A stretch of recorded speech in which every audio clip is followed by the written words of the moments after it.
2,30,00,000 টাকা। 2,50,00,000।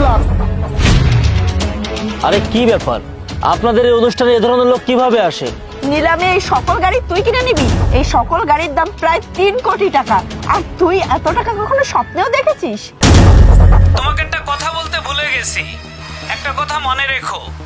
ওখানে কামরুল সাহেব নামে একটা লোক আসবে, উনি কিন্তু অনেক বড় মাপের লোক।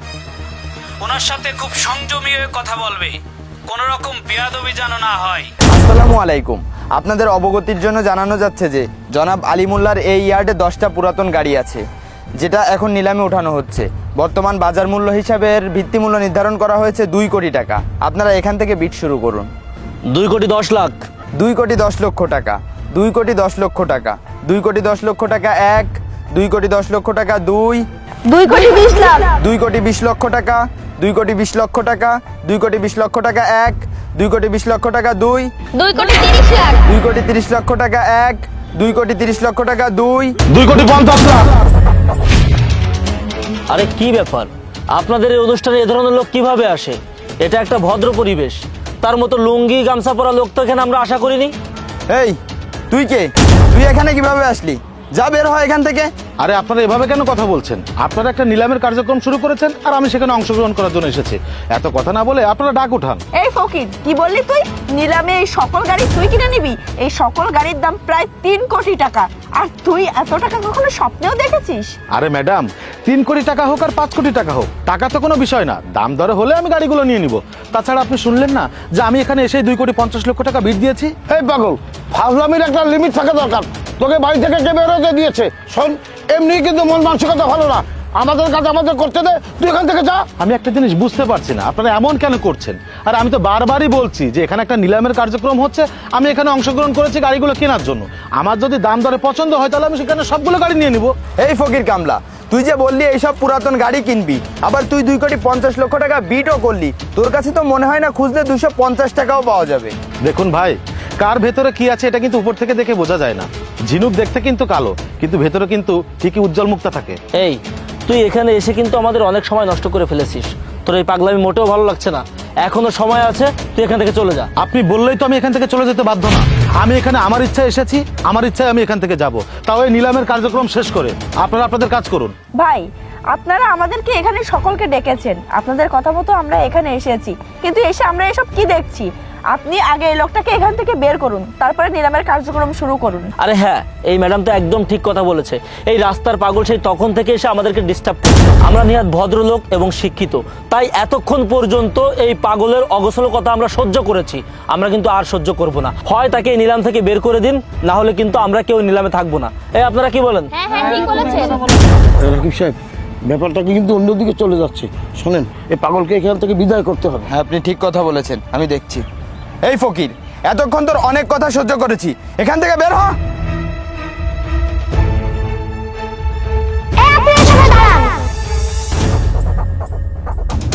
আপনারা আমার বাবাকে কেন এখান থেকে বের করে দিচ্ছেন? আরে এই দেখো, আর এক ফকিন্নির বাচ্চার আগমন হয়েছে। এই তুই এখানে কিসের জন্য এসেছিস? আচ্ছা যাই হোক, তুই যখন এসেছিস তোর ফকির বাবাকে নিয়ে এখান থেকে চলে যা। মুখ সামনে কথা বলেন। আপনারা আমার বাবাকে কেন ফকির বলছেন? আপনারা কি আমার বাবাকে চেনেন? ওরে বাবা, এ তো দেখি যেমন বাবা তেমন মেয়ে।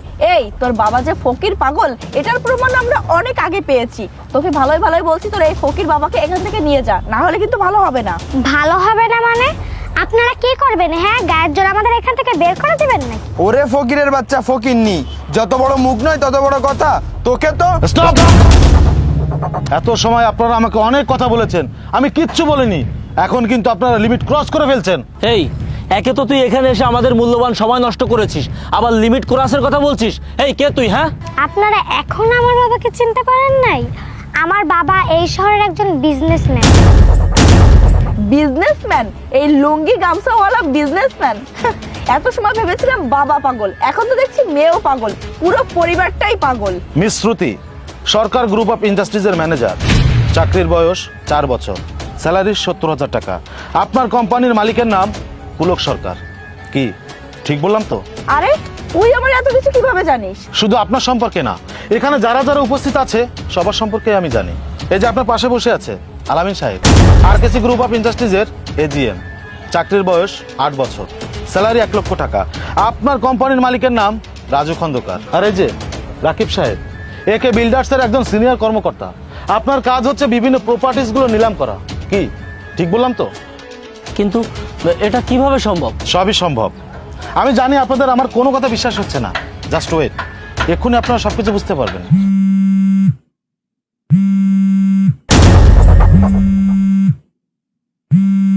কলটা রিসিভ করুন এবং লাউডে দিন।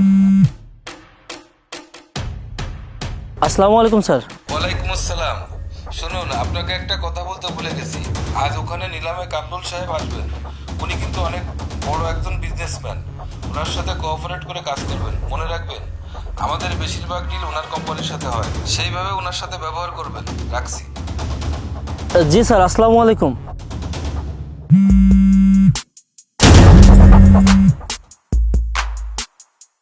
তোমাকে একটা কথা বলতে ভুলে গেছি।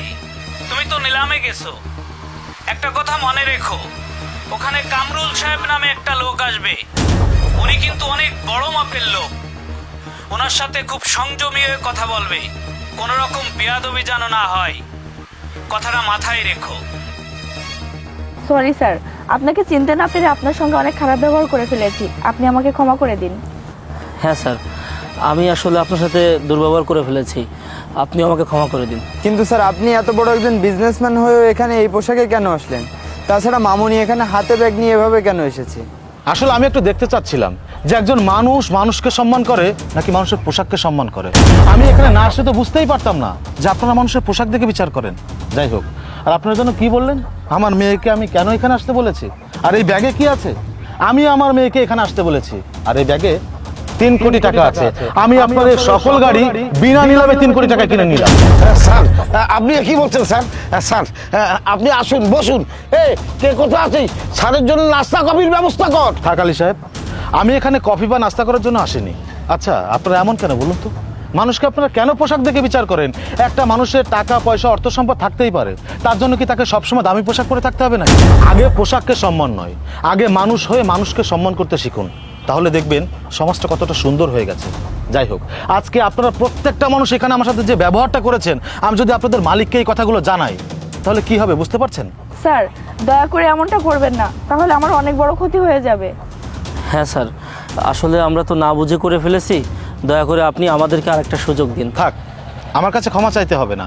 আমি এতটাও নিষ্ঠুর না যে আমি আপনাদের ক্ষতি করব। আমি আপনাদেরকে ক্ষমা করে দিয়েছি, আমি কাউকে কিচ্ছু বলবো না। তবে একটা কথা সবসময় মনে রাখবেন, কাউকে কখনো পোশাক দেখে বিচার করবেন না। মা, টাকাগুলো দেন। আলী সাহেব, আমার ডকুমেন্টসগুলো আমাকে বুঝে দিন। আর এই নিন, এখানে 3 কোটি টাকা আছে, গুনে নিন। সি স্যার, আপনি কি বলছেন? টাকা গুনতে হবে কেন? স্যার, আপনি আসুন, বসুন স্যার। স্যার, আমি খুবই লজ্জিত এবং আন্তরিকভাবে দুঃখিত। আপনি আমাকে প্লিজ ক্ষমা করে দেন। আপনি আপনার কাজ করুন। আলী সাহেব, আমার ডকুমেন্টসগুলো বুঝিয়ে দিন। জি স্যার। স্যার, আসি। মা, চল।